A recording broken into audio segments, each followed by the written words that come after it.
안녕하세요. 카이스트 마미손입니다. 삼성전자의 주가 전망 시작하겠습니다. 자, 오늘의 내용입니다. 첫 번째로 세계 최초로 AI 메모리를 개발했다는 소식을 전해드리겠습니다. 두 번째로는 삼성전자의 미국 공장이 정전이 되었다는 소식을 전해드리겠고요. 세 번째로는 미국과 한국 증시 상황을 설명드리겠습니다. 그리고 마지막으로 삼성전자의 주가 전망을 해보도록 하겠습니다. 자, 첫 번째 소식입니다. 세계 최초 AI 메모리 개발이라는 소식이죠.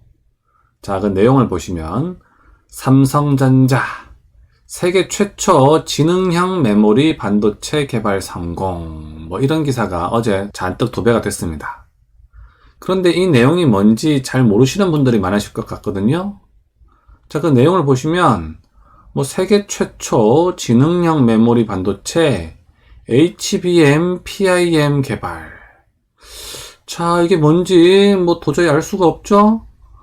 AI 엔진 탑재해 저장 연산 동시 수행 메모리 반도체.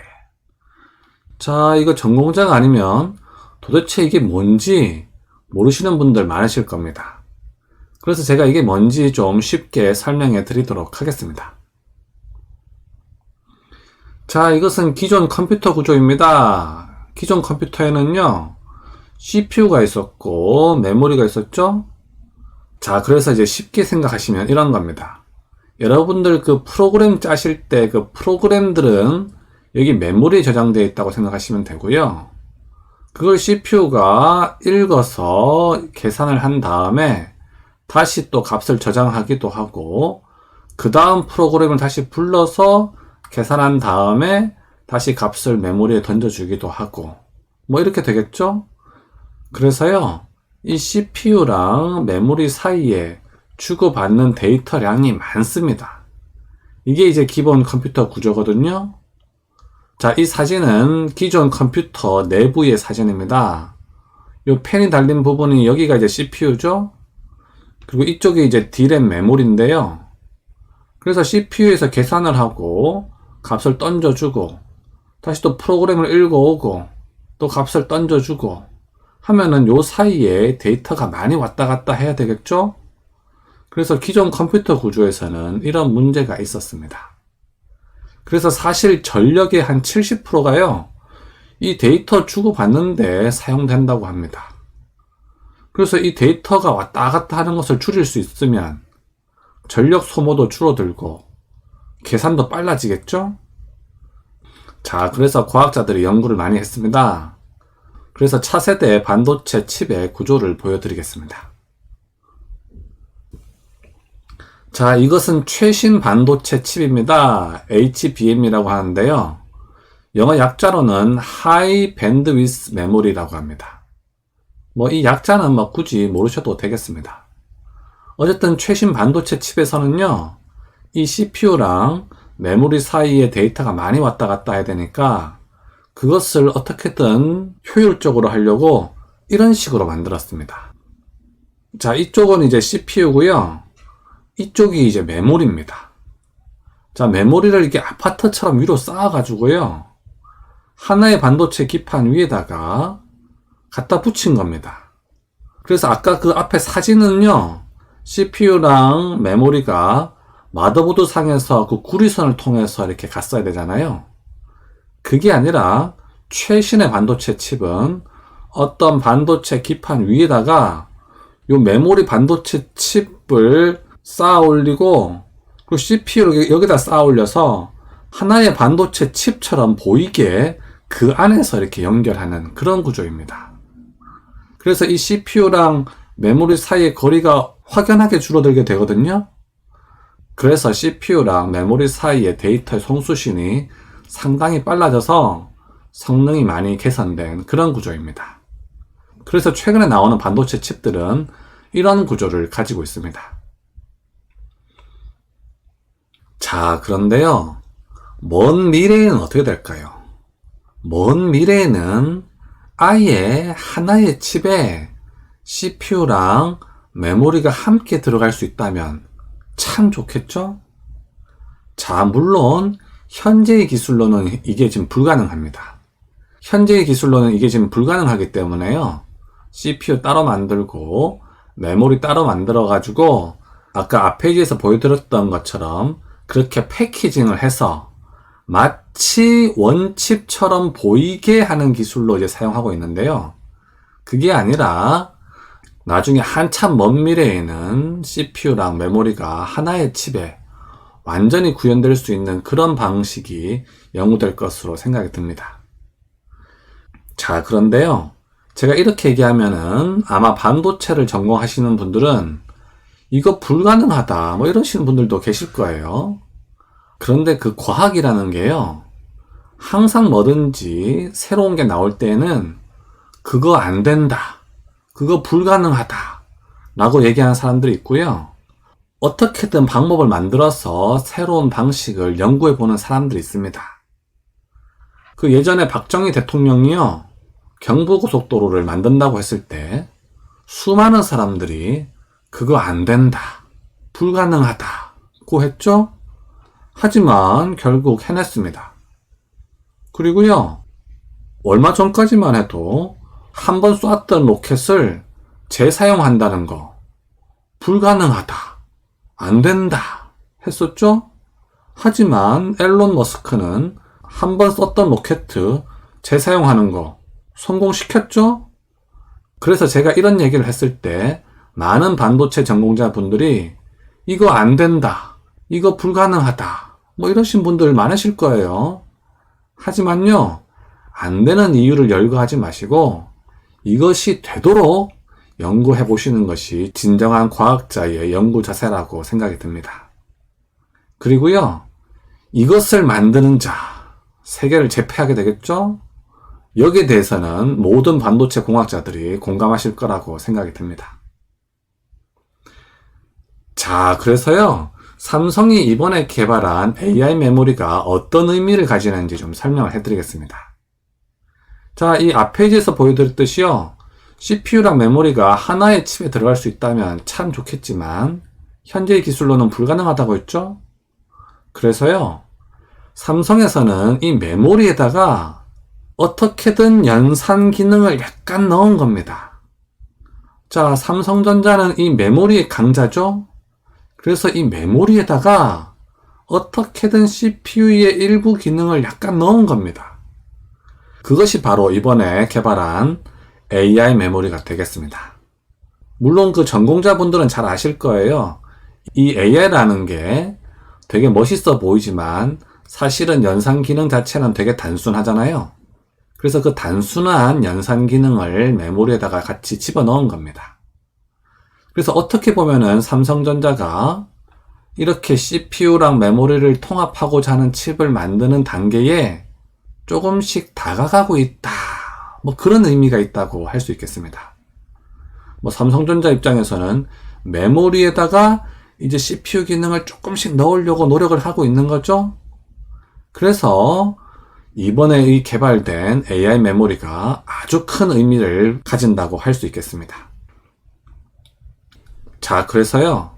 이 메모리에 이 연산 기능이 조금 추가됐기 때문에 CPU랑 메모리 사이에 오가는 데이터량이 줄어들게 됩니다. 그래서 전력 소모가 줄어들고요. 데이터 처리 속도도 더 빨라지게 되겠죠. 그래서 이번에 삼성전자에서 개발한 AI 메모리가 나름 아주 중요한 의미를 가진다고 할 수 있겠습니다. 아, 그리고 참고로 말씀드리면요. 요 뒤에 PIM이라고 하는 영어 약자는 Processing in Memory 뭐 그런 영어의 약자입니다. 하지만 일반 분들은 굳이 뭐 이것의 약자가 뭔지를 알 필요는 없다고 생각이 듭니다. 자, 그리고 다음 소식입니다. 삼성전자의 미국 공장이 정전되었다는 소식을 전해드리겠습니다. 자, 요즘 미국이 엄청 춥다고 하더라고요. 뭐 북극 한파가 몰려왔다고 합니다. 그러면서 정전 사태에 삼성전자, 오스틴 반도체 공장 셧다운 뭐 이런 기사 제목이죠. 자, 그 내용을 보시면 미국의 기록적인 한파로 각지에서 정전 사태가 이어지고 있는 가운데 현지에 있는 삼성전자 반도체 공장도 전력 공급이 중단된 것으로 나타났다 라고 하죠. 자, 이 기사를 보고요, 미국도 참 한심한 나라구나 뭐 그렇게 생각하시는 분들 많으셨을 거예요. 아니 뭐 날씨 좀 춥다고 정전이 되면 어떡하란 말이냐 뭐 그런 거죠. 뭐 제가 봐도 조금 한심스럽긴 합니다. 어쨌든 미국도 나름 자연재해가 많은 나라입니다. 뭐 하지만 어쨌든 날씨가 좀 춥다고 정전이 된다는 거, 우리 기준으로 보면은 좀 한심스럽기 그지없죠? 어쨌든 우리나라가 살기는 좋은 것 같습니다. 자, 그리고 이것은 미국 증시 S&P 500 지수입니다. 일봉 차트이고요. 여기서부터 쭉 올라가 가지고요, 아직은 조정받지 않고 이 위에서 머물러 있는 그런 상황입니다. 자, 이것은 한국 증시 코스피 일봉 차트입니다. 자, 한동안 여기서 출렁출렁 하면서 왔다 갔다 하다가요, 최근에 좀 상승했다가 다시 또 조정을 좀 받고 있는 뭐 그런 상황입니다. 그 최근에 미국의 국채 금리가 상승하면서 증시에 조금 좋지 않은 영향을 미쳤죠? 그러면서 한 이틀 쭉 조정을 받고 있는 그런 상황입니다. 자, 이것은 삼성전자의 주가 차트 주봉입니다. 한동안 쭉 상승했다가요, 또 한동안 이렇게 좀 조정을 받았죠? 그러다가 여기서 지금 바닥에서 조금 머물고 있는 그런 상황입니다. 제가 지난주에도 말씀드렸습니다만 조만간 주봉 차트에서 상승 파동이 보일 것으로 전망이 됩니다. 그리고요, 사실은 여기 여러분들은 그냥 지지부진한 것처럼 보이시겠지만요, 사실은 눈치 안 채게 조금씩 상승하고 있는 그런 모습입니다. 자, 조금씩 상승하는지 잘 모르시겠다고요? 그러면 삼성전자 우의 주가 차트를 한번 보도록 하겠습니다. 자, 이것은 삼성전자 우의 주가 차트 주봉입니다. 자, 최근 3주를 보시면요, 지지부진한 줄만 알았는데 조금씩 상승하는 게 눈에 확 보이시죠? 자, 이렇게요, 삼성전자 주가가 뭐 지지부진한 것처럼 다들 느끼시겠지만 사실은 눈치를 안 채게 조금씩 상승하고 있는 뭐 그런 상황입니다. 제가 지난 방송에서 삼성전자의 주가가 느리게 상승할 거라고 말씀드렸죠? 한동안은 이런 추세가 조금 더 지속될 것 같고요, 다음 주나 다다음 주쯤에는 주봉 차트에서 상승 파동이 좀 보일 것으로 전망이 됩니다. 자, 이것은 삼성전자의 주가 차트 일봉입니다. 한동안 좀 지지부진한 상태를 보이고 있는데요, 다음 주나 다다음 주쯤에는 주봉 차트에서 상승 파동이 보일 것으로 전망이 됩니다.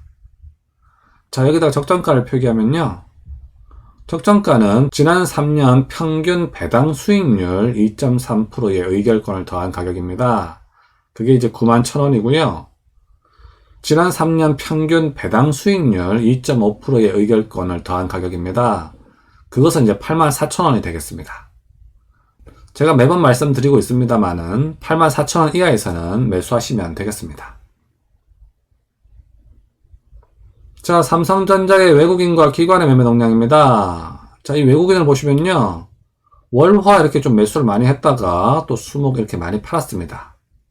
아무래도 미국 국채 금리가 상승한 요인이 크다고 판단이 됩니다. 뭐 국내 기관도 좀 팔긴 팔았는데요, 뭐 크게 걱정하실 필요는 없다고 생각이 됩니다. 자, 이것은 삼성전자 우의 주가 차트 일봉입니다. 자, 한동안 이렇게 지지부진해 보이긴 합니다만은 주봉 차트를 보시면 조금씩 상승하는 게 눈에 보이셨죠? 자, 눈에 안 띄게 조금씩 상승하고 있는 겁니다. 자, 여기다가 적정가를 한번 표기해 보도록 하겠습니다. 자, 지난 3년 평균 배당 수익률 2.5% 지점은 77,500원입니다.